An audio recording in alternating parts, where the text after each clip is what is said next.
안녕하세요. 자, 이번 시간은 채무 불이행 두 번째 시간입니다. 내용이 매우 까다롭습니다. 자, 여러분의 집중을 필요로 합니다. 자, 교재는 130페이지 시작입니다. 자, 1번 문제, 채무 불이행 책임에 관한 설명으로 옳은 것은 했습니다. 1번 지문에서 강제이행과 손해배상 청구는 양립할 수 없다 했는데 틀렸습니다. 양립 가능합니다. 자, 우리 민법 389조 제4항에는요, 강제이행은 손해배상 청구에 영향을 미치지 아니한다라고 규정하고 있습니다. 영향을 미치지 아니한다는 것은 그대로 강제이행이 있다 하더라도, 강제이행 하더라도 별도로 손해배상 청구할 수 있다는 뜻입니다. 자, 이것은 잠시 후에 핵심 정리를 보고 결과가 나옵니다. 거기서 여러분이 확연히 이해하실 수 있습니다.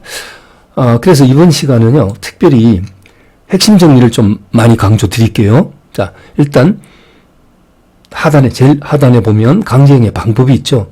여러분, 강제이행의 방법에는 세 가지 경우, 일단 크게 세 가지 경우가 있는데, 직접 강제라는 것이 있고, 간접 강제라는 것이 있고요. 그 다음에 대체집행이라는 것이 있습니다.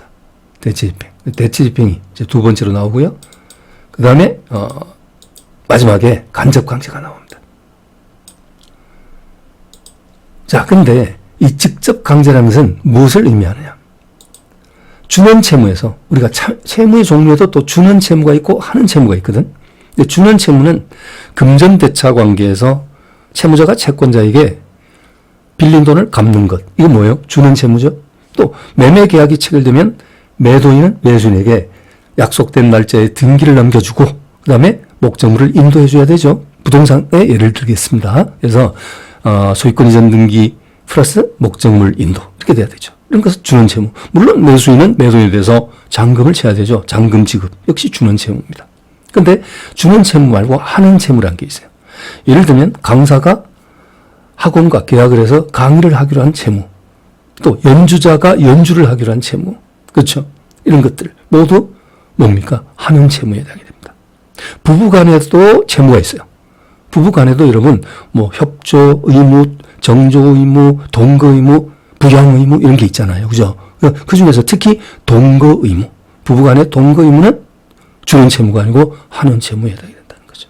그래서 이 직접 강제는 자 어떤 방식이냐면 채무자 의사에 불구하고 국가 권력의 강제력으로 이 소리가 뭡니까?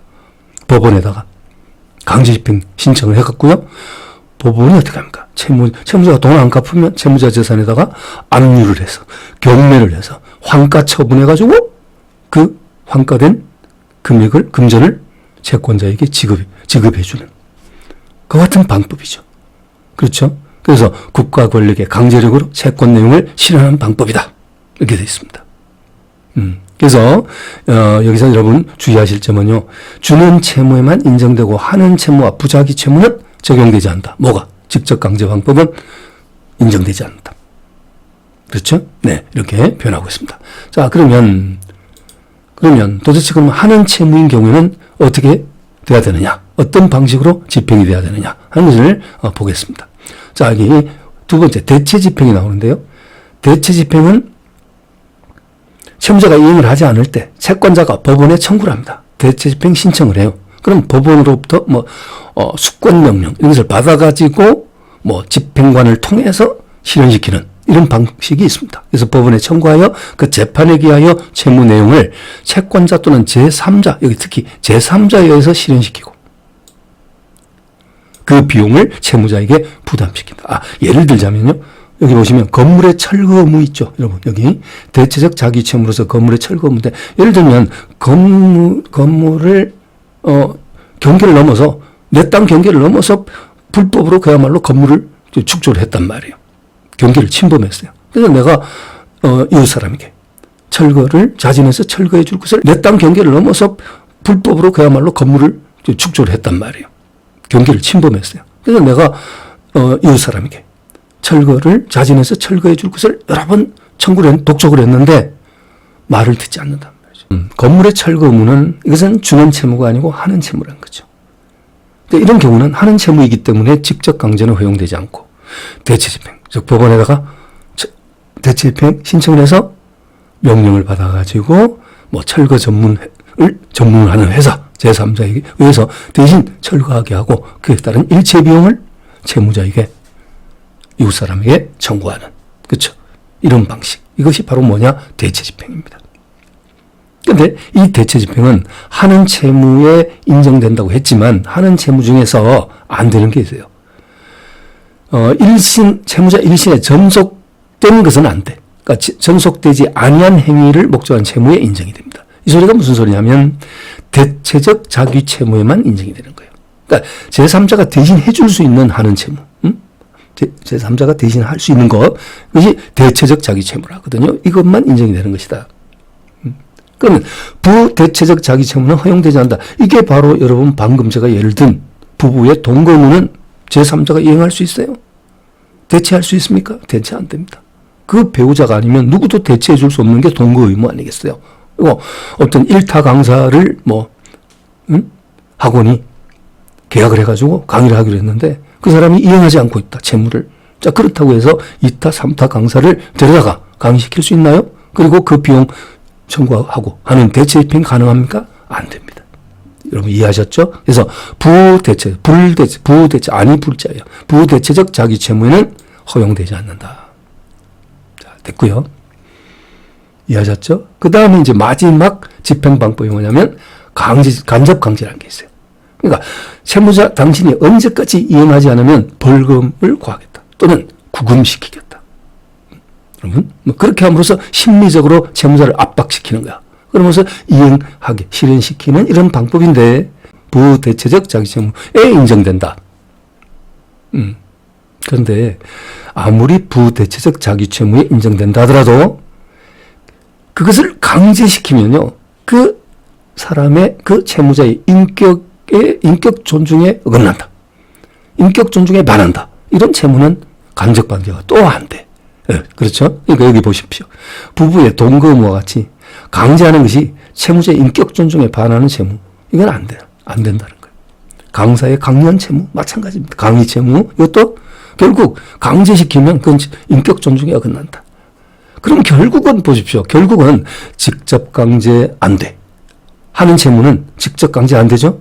그런데 대체 집행하려고 했더니 이것은 부대체적 자기 채무야. 그러니까 대체 집행이 안 돼.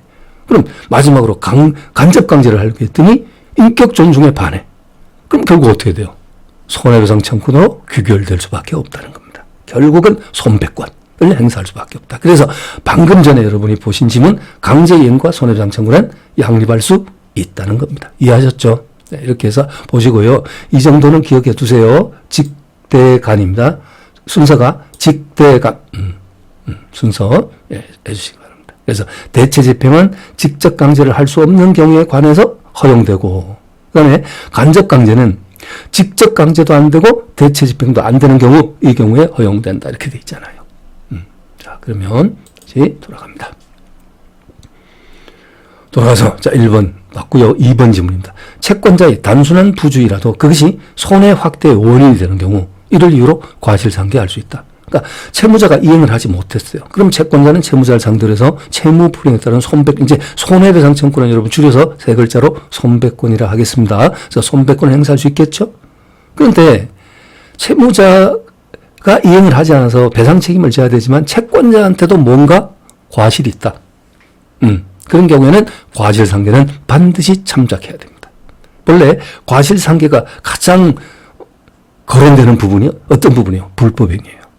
여러분 먼저 또 이 말씀드려야 됩니다. 우리가 민법상 손해배상 청구를 발생시키는 원인은 두 가지 원인이 있어요.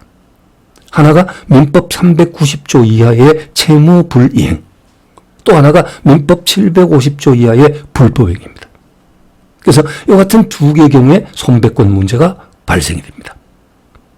그렇죠? 그런데 이 양자 모두의 과실상계나 손익상계는 모두 적용이 되는 거예요. 자, 2번 질문. 옳습니다. 옳은 질문입니다. 정답이네요. 자, 그 다음에 3번. 하는 채무에 대한 대체 집행 허용된다, 안 된다? 허용되지 않는다? 틀렸습니다. 그 다음에 4번입니다. 손해배상 청구권의 소멸시효는 본래 채권을 행사할 수 있는 때로부터 진행한다. 틀렸어요. 이것은 여러분 총칙의 소멸시효에서 했죠. 자, 예를 들면 이행불능에 따른 손해배상 청구권. 이행불능에 따른 손해배상 손백번의 소멸시효는 언제부터 진행된다? 이행불능 시. 그쵸? 채무불이행 시 또는 좀 더 좁혀서 표현하면 이행불능 시. 그래서 본래 채권을 행사할 수 있는데 틀렸고요. 5번.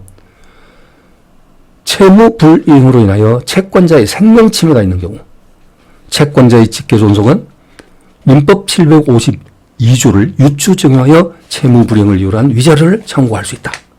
이 752조는요. 불법행위 우리 지금 교재 거의 마지막 부분 가면 나옵니다. 752조. 그때 다시 한번 보시겠습니다만은 어떤 규정이냐면요.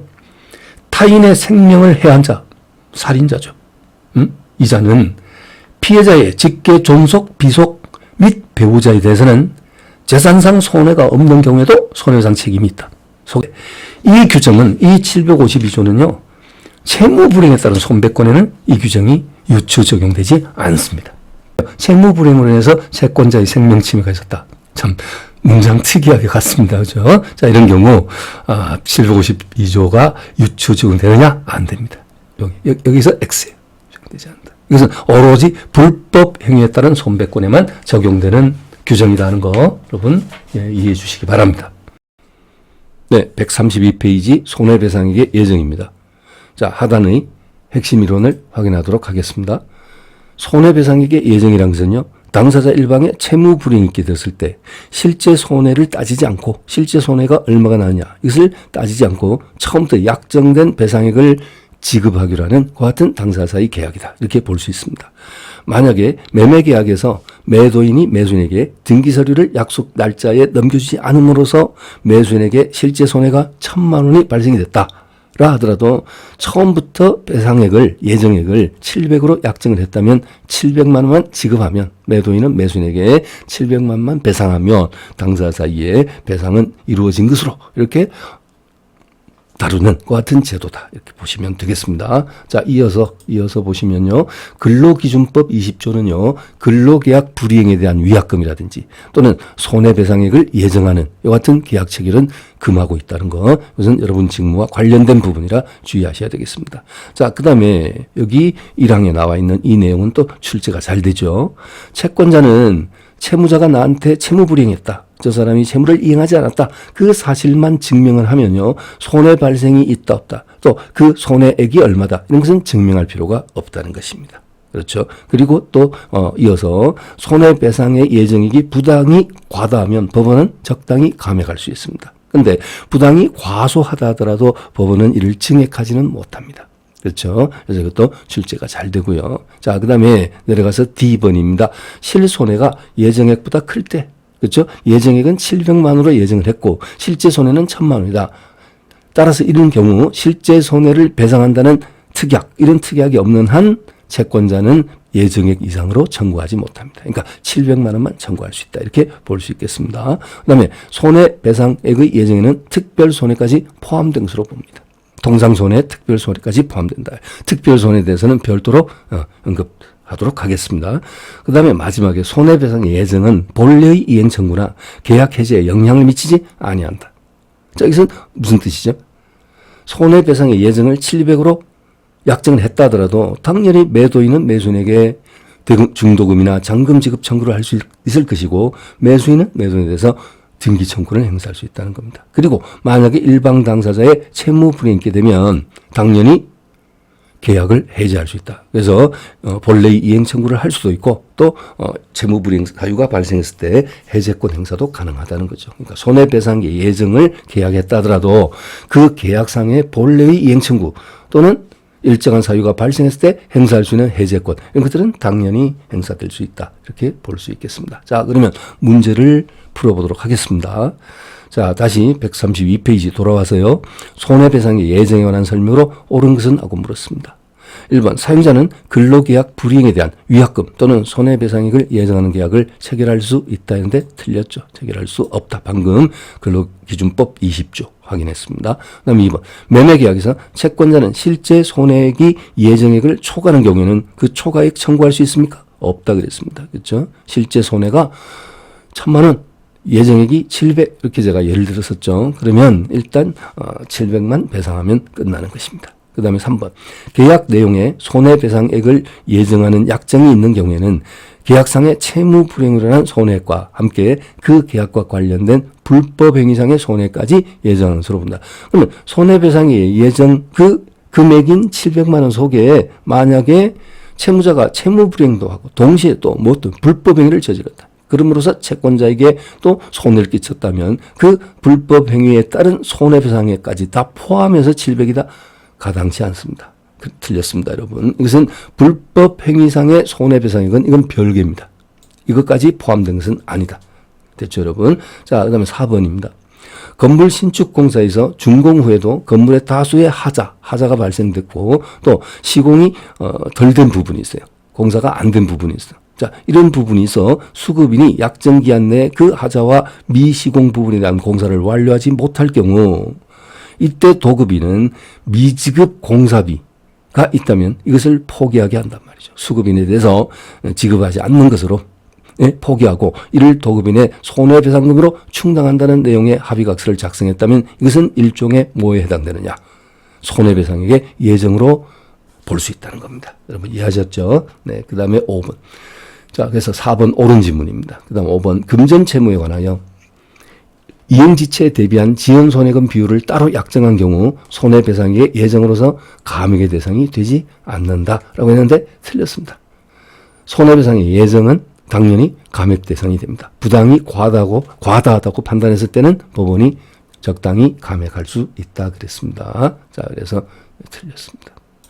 자, 그 다음 133페이지 하단이죠. 자, 1번 보시면 특별손해는 예정액을 초과하더라도 원칙적으로 청구할 수 있다는데 틀렸죠. 손해배상액의 예정에는 통상손해와 특별손해가 포함되는 것이다 그랬어요. 그 다음에 2번. 계약 체결 시 손해배상액 예정을 한 경우 그 예정은 그 계약과 관련된 불법 행위로 인한 손해배상까지 예정한 것으로 볼 수 있다. 방금 전에 보셨죠? 틀렸습니다. 이것까지 포함된 것은 아니다. 이건 별개. 네, 그 다음에 3번.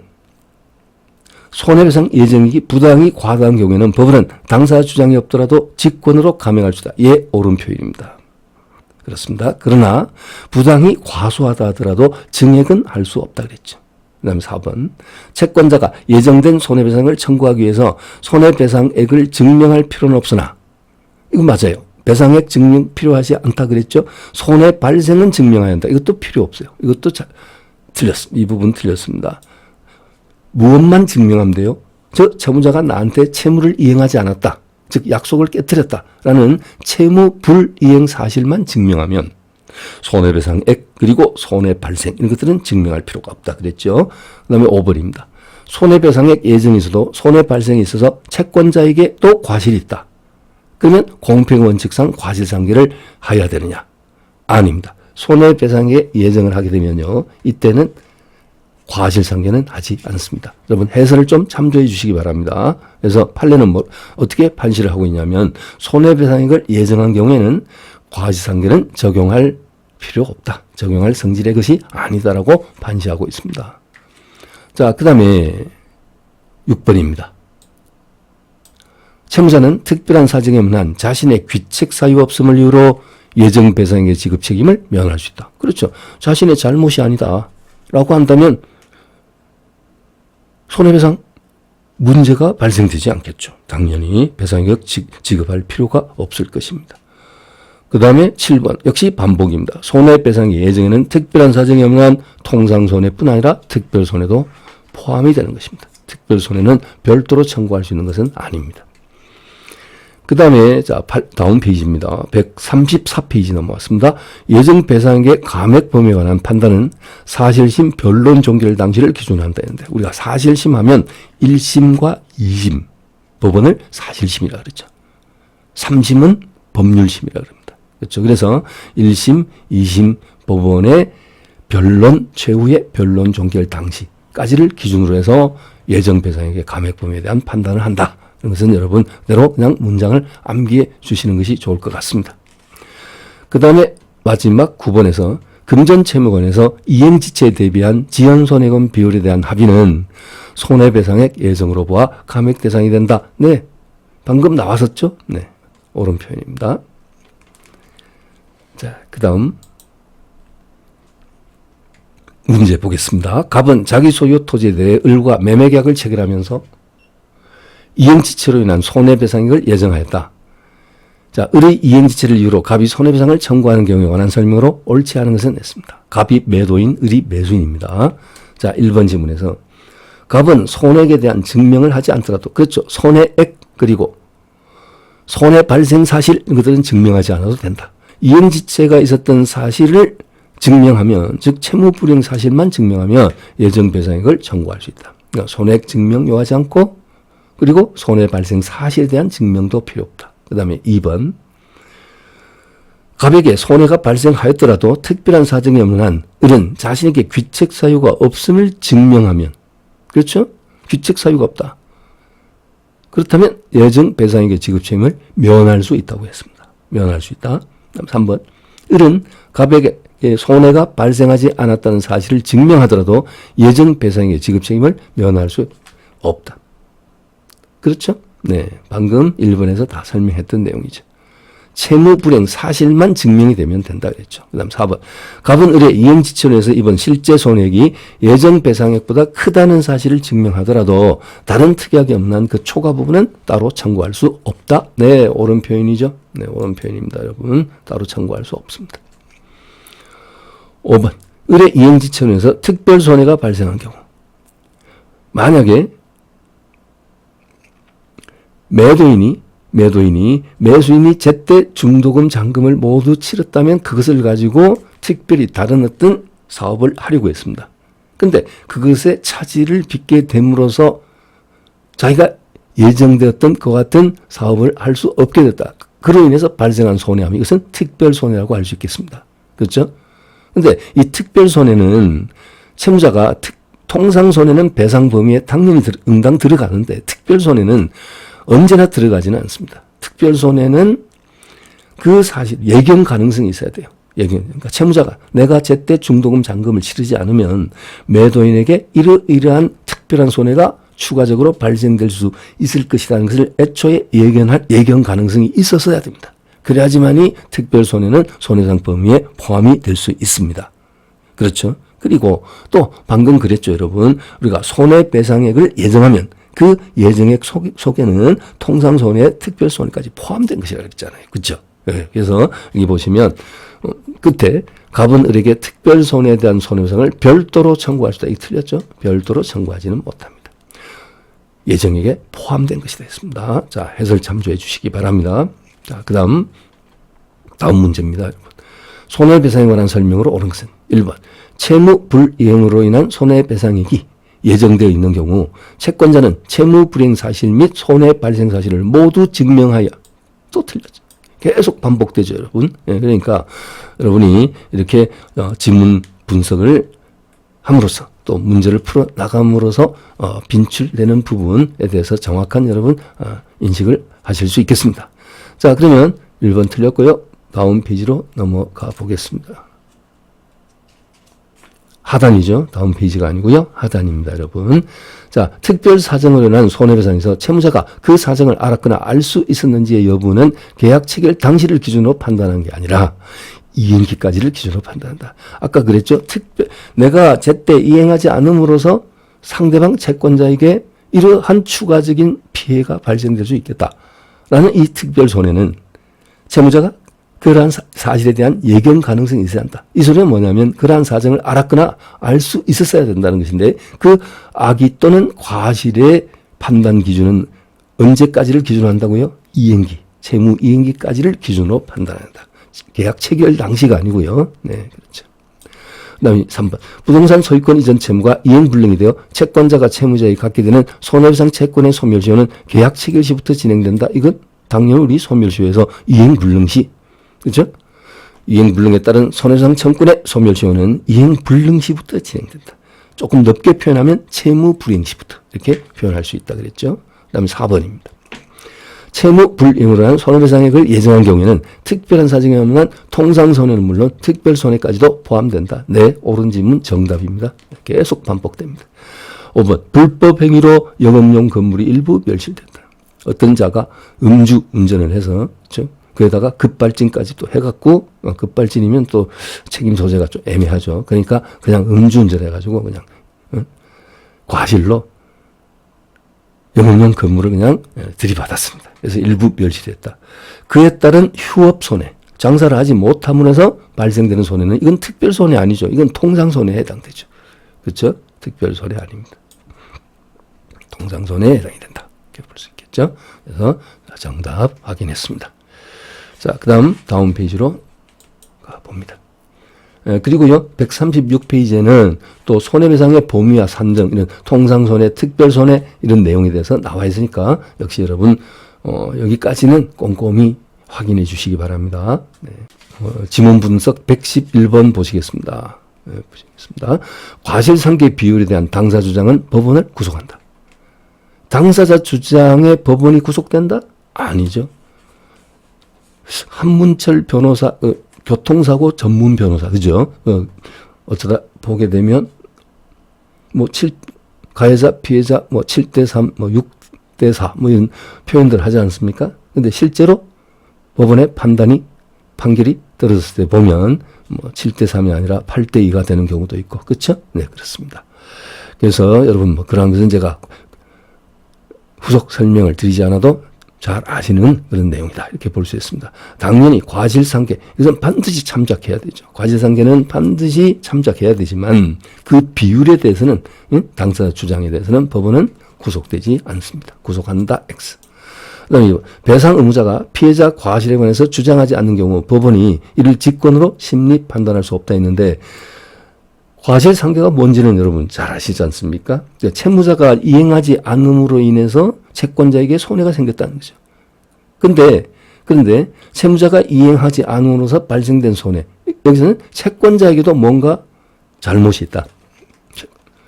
주로 과실상계는 채무불이행보다는, 물론 채무불이행에 따른 손해배상과 불법행위에 따른 손해배상 모두의 과실상계는 당연히 적용이 되지만 주로 불법행위에서 많이 고려되죠. 많이 거론이 되죠. 그죠? 불법행위에서 과실상계가 많이 거론됩니다. 교통사고가 발생했는데 피해자가 사실은 만취 상태에서 도로변에 주저앉아 있었다. 근데 가해자인 운전자는 발견할 수가 없었다. 그렇죠? 밤이고, 어둡고, 또 앉아서 보도블록에 차도와 인도 경계에 취해가지고 걸터앉아 있었다. 그건 어떤 운전자도 발견하기가 쉽지가 않았을 것이라는 거죠. 그러니까 당연히 여러분 아시다시피 만약에 그 손해액이 5천만 원의 손해가 발생했다면 피해자에게도 일정한 과실이 있기 때문에 과실상계를 해서 4천만 원 이렇게 결정을 할 수 있다. 이런 내용 아니겠습니까? 자주 거론되는 내용이죠. 그러니까 제가 구체적으로 다른 사례를 들지 않아도 여러분이 잘 아시는 내용입니다. 근데 문제는 우리 시험에서 이게 중요한 게 뭐냐면, 여러분, 손해배상 청구를 발생시키는 원인은 우리 민법상 두 개의 경우가 있습니다. 민법 390조 이하의 채무 불이행에 따른 손해배상, 또 750조 이하의 불법행위에 따른 손해배상. 그래서 두 가지 원인이 있다는 거죠. 근데 이 양자 모두의 과실상계는 당연히 적용이 됩니다. 과실상계하면 자꾸 불법행위에만 적용되는 것이다, 이렇게 생각해서는 안 됩니다. 채무 불이행에 따른 손해배상 청구권 문제에서도 과실상계는 적용된다. 그 소리는 즉슨 채무자가 제때 이행하지 않음으로써 채권자에게 손해가 생겼지만 채권자에게도 뭔가 과실이 있다 라고 한다면 당연히 채권자의 과실을 감안하여 법원은 직권으로 적용해야 한다 라는 것을 말하는 것입니다. 자, 3번입니다. 피해자에게 과실이 있는 경우 가해자가 과실상계를 주장하지 않았더라도 법원은 손해배상액을 정하면서 반드시 참작하여야 한다. 참작하여야 한다. 참작할 수 있다가 아니고 필연적이에요. 참작하여야 한다. 답은 질문 생략하겠습니다. 이건 여러분, 이런 것은 반복 가능성이 없어요. 5번입니다. 채무불이행에 관해서 채권자의 과실이 있고 채권자가 그로 인해서 이익을 받은 경우에는, 이건 또 과실이 있고 채권자가 또 이익을 받다. 이것은 뭐냐면 손익상계라는 거죠. 손익상계.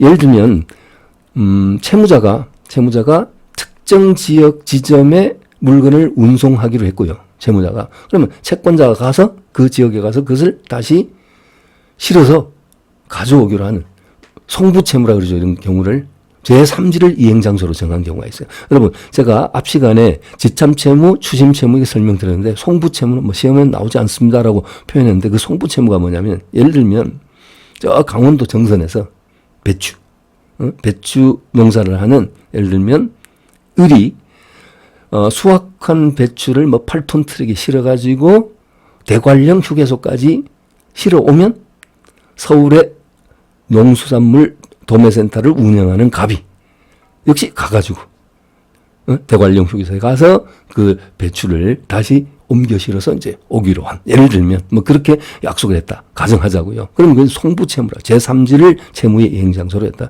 근데 채무자 을이 수확한 배추를 인도하기로 한 부분에서 누가 채무자죠? 을이죠. 그렇죠? 그다음에 물론 그 대금을 치러야 된다는 입장에서는 갑이 채무자지만 지금 현재 뭐가 불능이 됐냐면 배추가 불능이 됐어요. 배추가 수확이 너무 안 돼 버렸어요. 그냥 배추 농사가 망해 버렸습니다. 언제까지는 인도하기로 약속을 했는데 지킬 수 없게 돼 버렸어요. 자, 그럼으로써 어떻게 됩니까? 채무 불이행 발생했죠? 그러면 을은 갑에 대해서 손해배상을 해야 된다는 것은 지극히 당연하겠죠. 그런데 어떤 것이 또 고려될 수 있냐면 그러면 을의 채무 불이행에서 갑은 별도의 운송비가 또 들어가지 않게 됐어요. 실으러 갈 필요가 없게 됐죠. 대관령까지. 그렇지 않습니까? 그래서 아주 뭐 미세한 부분입니다만은 뭐 그런 것까지 따지고 하느냐라고 할 수도 있겠습니다만은 엄격하게 판단하면 당연히 갑에게도 을이 채무 불이행함으로써 갑에게도 상대적으로 뭔가 이익이 있었다. 어떤 이익? 운송비 절감. 이런 것을 우리는 손익상계라고 하는 겁니다. 과실상계가 아니고 이번에는 손익상계라고 하는 겁니다. 근데 문제는 이같이 동일한 사안에서 동일한 채무 불이행에 따른 손해배상액을 판단하는 이 같은 사안에서 과실상계도 있고 손익상계도 참작해야 되는 이 같은 상황에서는 무엇부터 먼저 해야 되느냐면 과실상계부터 먼저 하고 그 다음에 손익상계를 해야 됩니다. 이 순서 과실상계하고 난 다음에 뭐라고요? 손익상계를 해야 된다. 그렇죠? 과실상계의 과 기억이죠. 손익상계에 좀 억지 부릴게요. 니은이죠. 니은이잖아요 밑에. 그래서 기억 니은 순서로 해야 된다. 이렇게 순간적으로 확 기억하시기 바랍니다. 네, 그 다음에 여러분 6번 이어보도록 하겠습니다. 근데 지금 이 지문 맞아요? 틀렸네요. 손익상계 한 다음 과실상계가 아니고 기억 니은 순서를 해야 된다. 그러면 잠깐만요. 여러분 제가 요거 이렇게 여러분 이해를 도모하기 위해서 이렇게 하나 써놓은 게 있습니다. 자, 판서해 놓은 거 있는데요. 자, 보십시오. 과실상계와 손익상계. 자, 채무자가 제때 이행하지 않음으로써 피해 추정액이 1,000만 원 나왔어요. 과실상계율을 30%로 가정을 합니다. 이건 가정입니다, 여러분. 그리고 또 채무자가 이렇게 채무 불이행한 데 대해서 그러면서 채권자에게도 뭔가 상대적 이익이 있다.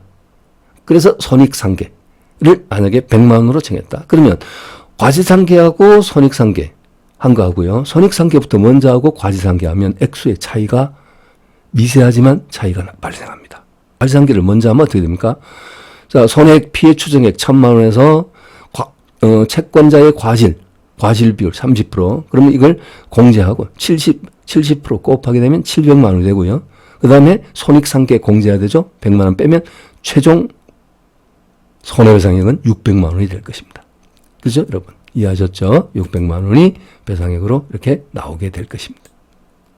근데 손익상계부터 먼저 하면 어떻게 되냐? 피해 추정액 1,000만 원에서 손익상계액 100만 원 빼면 900만 원이 나오고요. 그 900에서 과실상계율을 반영한, 그렇죠. 900에서 30% 반영한, 그러면 270만 원을 900에서 빼야 되겠네요. 그죠. 그렇게 되면 630만 원이 최종적인 손해배상액으로 결정이 된다는 겁니다. 그러니까 무엇부터 먼저 했느냐에 따라서 이같이 손해배상액의 차이가 발생될 수 있다는 것. 자, 이런 산식을 고려해서 출제를 할까요? 결코 그렇게 출제는 하지 않습니다. 그렇지만 여러분 참고로 이 내용을 이해해 주시기 바랍니다. 이해하셨죠? 네, 넘어갑니다. 그래서 자, 다시 돌아왔습니다. 6번입니다. 피해자의 부주의를 핑계 삼아가지고 과실상계 하겠다. 이거는 안 됩니다. 자, 했습니다. 고의라 그랬어요, 여러분. 과실은 아니에요. 과실은 주장할 수 있어요. 과실은, 고의가 이제. 그 다음 7번. 불법행위 성립에 관한 자, 이 6번 내용은요, 여러분, 우리 채권법 말미에 불법행위에 따른 손해배상 청구권 나오죠? 거기서 이 사례, 여러분 쉽게 이해하실 수 있게끔 사례 나오니까 거기서 언급하도록 하겠습니다. 자, 그 다음에 7번, 불법행위 성립에 관한 가해자의 과실과 과실상계에서의 피해자의 과실은 그 의미를 달리한다. 네, 그렇습니다. 자, 그 다음에 8번입니다. 매도인의 하자담보 책임.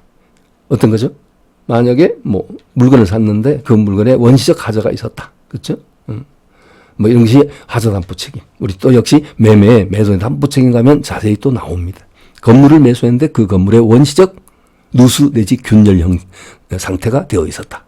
원시적 하자가 있었다. 이런 경우 매도인은 매수인에 대해서 책임을 져야 돼요.